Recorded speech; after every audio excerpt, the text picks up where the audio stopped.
Bonjour toi, aujourd'hui je veux te parler d'un cri dans la nuit, mais avant cela, lisons la parole de l'apôtre Paul. Sache que dans les derniers jours, il y aura des temps difficiles. Car les hommes seront égoïstes, amis de l'argent, fanfarons, hautains, blasphémateurs, rebelles à leurs parents, ingrats, irreligieux, insensibles, déloyaux, calomniateurs, intempérants, cruels, ennemis des gens de bien, traîtres, emportés, enflés d'orgueil, aimant le plaisir plus que Dieu, ayant l'apparence de la piété mais reniant ce qui en fait la force.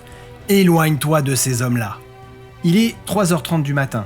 Kitty Garovez, une jeune femme de 28 ans, rentre chez elle après le travail.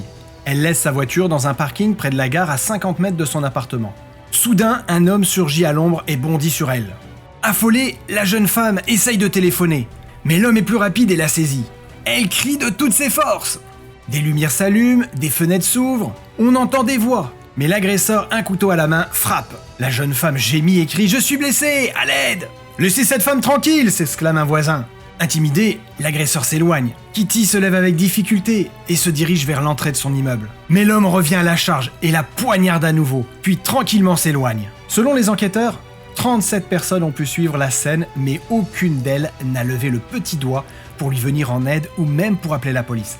Pire, l'agresseur est revenu une 3e fois pour la tuer. Il a fallu 35 minutes pour arriver à cette extrémité.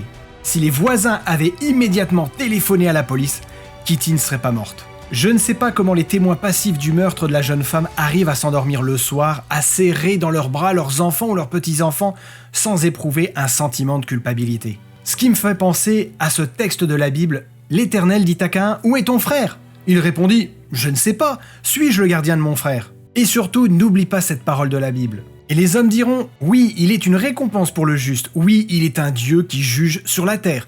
À bientôt et que Dieu te bénisse abondamment. »